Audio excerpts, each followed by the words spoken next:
take some time away for sure and clear my head and just kind of see what's going on with everything. A lot of guys' futures that are, uncertain, myself included. That's what's sad about it most. Getting this far, obviously there's going to be an end to it at some point, whether we make it past this one or not, but just the uncertainty is tough, and the finality of it all. All right, Shannon, what is he really saying here? He's upset. He said, you drafted a guy, you traded up to get a guy that had no bearing in this offseason. When we could have got a defensive guy, we could have got a lineman, we could have got a linebacker, we could have got a safety, could have got a cornerback. But no, y'all. So now I've got the power again. Convince me that you're going to do what it takes in order for me to come back, or else I won't out. Skip, they took the power last year by going to get a quarterback. Says, okay, Aaron, we're going to do this. But 48-5 is going to be this year's MVP. He now has the power, and he wants those higher up. Mark Murphy, you're going to have to convince your guy that you're going to build, that you're going to put some pieces in place on the other side of the football. Or what? Or I'm going to ask for ask the Houston Texans, or what? That's going to be or what? He has the power, absolutely now. What if they say, or not? Okay, well, then do it your way. Do it your way. Because, see, when you made as much money as he can, and that's the thing to Deshaun Watson. See, they probably gave Deshaun Watson a check for $70 million. He said, y'all going to move me, or I set this thing down. I can wait you out. Aaron Rodgers made $100+ million. Show me, convince me that you're going to get pieces around me, or I won't out. He has the power. He know he has the power. He's talking like a man that has the power. He's very disappointed. Skip, now, I'm not going to excuse what Aaron Rodgers did in the second half. You got to catch one of those. You got to. And he didn't do it. But Aaron Rodgers is saying, Mark Murphy, remember that phone call that you said you don't want me to be a problem? Don't you be a problem. Don't you be the reason that I pick up that phone call and call my agent and say, start shopping me. Don't you be the reason. That's what he's saying. So it was so bad for Aaron Rodgers this year. He had so little help that they were the #1 seed in the NFC, right? So how much more help does he need? What did that #1 draft pick do to help them? Normally when you draft a player, you drafted him to play. So how many snaps did Jordan Love play? How did he help?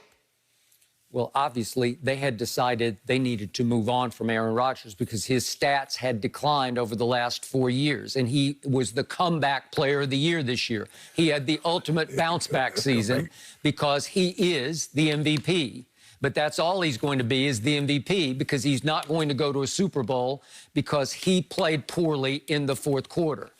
This post-game interview with Aaron Rodgers was the ultimate classic Aaron Rodgers blame deflecting, finger pointing. Don't look at me, look at them. Look at my coach. I don't know, it wasn't my decision to kick the field goal. Yeah, but your coach said you got to call the play on third down, so who called, let me ask you a question. Who called the plays on the first and second down? Who was calling the plays throughout the fourth quarter? You see what he tried to do? Now, you keep saying Aaron Rodgers tried to shift the blame, but his coach tried to shift the blame on him. Well, he called the play on the third down. Well, who called the plays on first and second down? Who called the plays throughout the fourth quarter? All right, fair enough. But Aaron Rodgers ended this interview doing something he'd never done before, according to all the reporters who have covered this team for the longest time. He thanked all the media for all their help and all their diligent reporting during the regular season. And it came across as, goodbye. I'm out. That's it for me, my swan song. Baloney. I'm calling baloney on him because it's not a swan song because he's scheduled to make $36.3 million next year, and he's got one more year at almost $40 million, $39.9 million the following year. So he was all but groveling for sympathy yesterday. That's what Aaron was doing, groveling for sympathy from Packer Nation. Oh, woe am I. I just didn't have enough help, and now we got all these guys coming up. Their contracts are due. They could become free agents, and, hey, I'm one of them. No, you're not one of them. But he's saying that his future is just as uncertain as anybody else's, so that all the blame can be deflected off him onto somebody else, whichever way you can put it on, Kevin King or Matt LaFleur. Well, Kevin King didn't play well, but Skip, you keep telling me, Aaron Rodgers was terrible. Aaron Rodgers was 4-11 in the fourth quarter. Well, Tom Brady was 6 of 11 with 2 interceptions. Was he any better than the fourth quarter than Rodgers? No, but he won the game. No, he won or the defense. You see what you did? No. You see what you did? Did he outplay Aaron Rodgers? No! Oh, stop it. No, he did not. What were the QBRs for the game? Look at him. Huh? What were the QBRs? Yeah. Wait, hold on. Time out. QBR says Tom Brady had a 75, Aaron Rodgers had a 67. So I think Tom Brady outplayed him. I'm trying to understand. Somebody that throws 3 interceptions, has 2 interceptions that are dropped, and somehow he has a better QBR than a guy that throws for 3 touchdowns and 1 interception. Because he had 6 drops. 6 drops had Tom Brady. And again, I told you his first half, that's the greatest first half he's ever played in all of his playoff life. So was the second half the worst, worst second half you've ever played in his playoff life? No, I wouldn't say that. He got them home. Skip, Yep. a guy throws 3 interceptions. He's 6 of 11 in the fourth quarter, and you say, oh, because he got him home, he played well. Really? Was he playing against 2 backup safeties? No.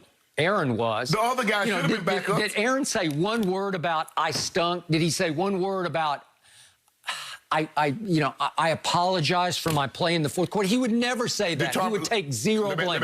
He is the ultimate blame deflector. Let me ask you a question. In all the losses this year, when did Tom Brady say it was his fault? Oh, he's when they lost to Tennessee his last game, did he say it was his fault that he threw those pick 6? That's swan song. That's game over. Okay, then. Yeah, but his 5 losses, he always says, I got to play better. Okay. That was my fault. But why is it that you expect everybody else to say take ownership of a loss, but not Brady? Well, I expect Aaron Rodgers to take ownership of one loss. He's 1-4 in NFC Championship games. He did not play. It stinks. He played well, but he didn't play great when he needed to. You can't say he played well when he was 4 of 11 in the fourth quarter. With the money on the table against 2 backup safeties, he was gagging. Okay, tell me what Tom Brady did in the fourth quarter. Well, who won the game? See, that was Skip. No, but who did? He got the game home. Skip, you can't He's playing chess. So when LeBron James doesn't play well in the fourth quarter and they win, why do you criticize him? I don't care about LeBron. But see, now you don't care because you can't have belong in this conversation. We're talking about the GOAT. You can't do that. You can't say because he won, he played great when he didn't. Okay, but he played great enough to put Aaron on his heels the whole game, and Aaron folded right on schedule. You say the fourth quarter is the money quarter. Yeah. That's what you said. So now it's about the first half. Well, somebody else plays great in the first half, but don't come up well in the second half. You're like, oh, he's not clutch. Now all of a sudden you turn the argument around and says, well, all Brady needed to do was the first half. I'm confused. Well, first 3 quarters, yeah. Did he throw an interception in the third quarter? Late, yeah, he did. So in the end, you know what this game exposed? It exposed the 2 most overhyped, overrated figures in the National Football League. One is Aaron Rodgers, and the other is Bill Belichick. That's what happened in this game. They both got exposed by Thomas Edward Patrick Brady Jr. That's what happened. Skip, look, Rodgers had Brady thrown for 350, 3 touchdowns, had a clean game. I could give you that. Skip, he did not play well. Did you hear one word out of his mouth about, I should have played better? No. All you heard was, I think I might just take my football and go home. Skip, I've had enough. Skip, the defense was outstanding, just like last week. And what I've told you all year, what I've been saying, Tom Brady has put together fractions of games. He played good first half. He played a good quarter. He played a good second half. And because he wins, you whitewash every other bad thing that he did. You said because he won, he played great when he did not. Boy, I thought at Washington, I thought he played great from start to finish. No, he did, Skip. Go back and look at it. The game was, he started low, he got good in the middle, and then he finished it, didn't play well. How do you throw 40 touchdown passes in the regular season? We're not talking about that. We're not talking about that. We're not talking about that. Well, how do you, if you throw 40 touchdowns and you are this great, how did you lose a game? Do you realize that until yesterday, Tom Brady had gone 392 road passes without an interception? But all of a sudden, he says, I got to hit one more big play to save this game. Hold on. So one more big play. Hold on. Wait a minute. You said, now you saying Tom Brady says, I got to hit one more big play to win this game. But on 3rd and 6, when he has Chris Godwin wide open, well, I don't want to make that because I got to worry about a pick 6. Okay, it's a pick 6 throw. You know that. It's You can see it. Not Tom Brady? Huh? That's the GOAT? You want Kevin King to go from GOAT to hero on one Hold throw? on. You mean to tell me the GOAT, the most clutch player, he's more clutch than Michael Jordan because he's had more opportunities. Now he's afraid? Shannon, he had just set up a field goal, and that's all he needed. He knew that's all he needed because he saw Aaron Rodgers was coming unglued, as he always does, with the money pushed to the middle of the table. It's as simple as that. And the diva was on full display after the game. And if I'm Packer Nation, I say, just shut up, and we'll see you in training camp. Okay. Yeah. Does he have the power? Does he have the hammer now? Yes or it's a simple yes or no. Does he have the power now? He's going on 38 years of age. Okay. Now, when you're gonna start hearing rumblings. Aaron Rodgers potentially won't out. Now, I don't want to hear you say anything because I know what's going on.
So now, I've got the power again.